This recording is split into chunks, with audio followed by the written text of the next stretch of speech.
nagakripto niyan sa Croswell. Kaya Gintia si Doy, ang inyong anchor ngayong umaga. At ako naman si Erwin Gusalax. Samahan nyo kaming talakayin tungkol sa hamon ng okupasyon ng Hapones ng Pilipinas sa noong ikadalawang digmaang ng pandaigdig. Kasama natin si Jo sa studio. Jo, anong balita dyan sa kabilang linya?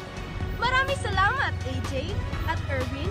Ayon sa aming pananaliksik, natuklasan namin na nagsimula ang pananakop ng mga Hapones noong Disyembre 1941. Matapos ang pagbobomba sa Pearl Harbor at sa ilang bahagi ng Pilipinas, bibigyan din ito nila Lee at Che na may panayam tungkol sa mga naging karahasan ng mga mamayan sa kamay ng Hapones.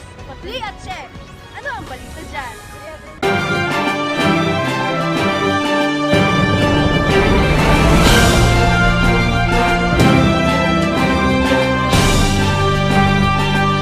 Interview kami kanina at ang sabi ng ilan sa kanila ay ilalim ng pamumuno ng Hapones, maraming Pilipino ang dumanas ng matinding gutom, karahasan at kahirapan.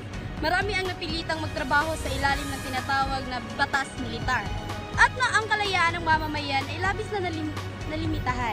Ngunit sa kabila nito, tumindi rin ang kilusang gerilya na siyang sumuporta sa pakikibaka para sa kalayaan. Kasama natin ngayon si Ginoong Ponce at Arquilar, ang dalawang nakatakas sa kamay ng Hapones at gerilya sa panahon ng Hapon. Mga bala si Miguelito. Noong unang panahon, napakahirap ng buhay. Kailangan namin magtago kapag may signal ng dagalan. Minsan, tumuti at saging lang. Pero kahit gano'n, hindi kami nawala ng pag. Ako naman si Macario. Bilang gerilya, nagtatago kami sa kabundukan. Lumalaban sa tahimik na paraan sa pamamagitan ng informasyon at minsan sa aktwal na labanan. Mahirap pero para sa bayan gagawin namin ang lahat. Ilan lamang sa Ginoong aming napanayam. Ngayon ay kasama ko naman ang isang Ginoo upang ipahayag ang kanilang karanasan at kalupitan sa mga Hapones. Ano ang naranasan mo sa mga Hapones? Ang naranasan ko sa mga Hapones, ito ay nagbibigay ng madilim sa amin at hindi ko namin to malilimutan at dadalhin namin to hanggang kamatayan. Amen. Tunay ng puno ang sakripisyo at tamang ang panahon ni iyon. Ang mga kwento ng ating mga kababayan ay nagpapatunay na katatagan ng lahing Pilipino. Mula sa gutom at takot, lubusan diwang kabayanihan ng pag-asa.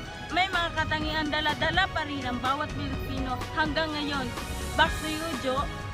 At dito matatapos ang aming espesyal na ulat. Muli, ito na po ang iyong mga tagapag-ulat na nagdadala ng kasaysayan sa bawat tahanan. Balik sa inyo dyan sa studio, AJ. Salamat sa inyong mga ulat. Tunay na nakakaantig ang mga kwento ng ating mga kababayan noong panahon ng okupasyon ng mga Hapones.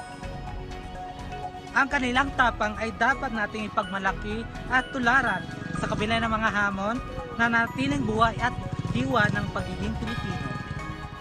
At magbabalik ang balitang KKLP at pagkatapos ng isang maikling patalaspas.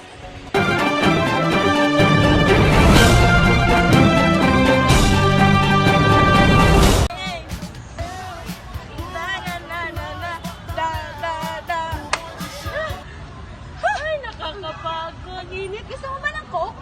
Gusto din. Hais, ang init. Buti na lang may Coke Zero. Satisfy your thirst. Zero calories, zero regrets, zero guilt.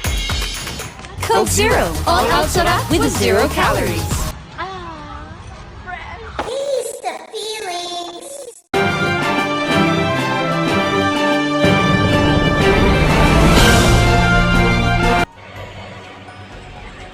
Nagbabalik ang balitang PTLP. At ngayon, dito magtatapos ang aming pagbabalita. Ngayon, nandito si Zai upang magbigay ng kaunting kaalaman sa mga hamon sa okupasyon ng Hapones. Zai? Thank you AJ sa pagtapos ng ating ulat ngayong araw naway ating maisa sa puso ang mga aral na dulot ng okupasyong Hapones. Pinakita ng panahon na iyon ang matinding hirap, gutom, takot at sakripisyo ng ating mga kababayan. Ngunit higit sa lahat, ipinamalas din ito ng kagatangan, tapang at pagmamahal ng mga Pilipino sa kalayaan. Ako, si Zeras Aktoy, nagpapaalala na ang kasaysayan ay hindi lamang dapat tandaan, ito'y dapat mahalagaan. Maraming salamat at mabuhay ang Pilipinas.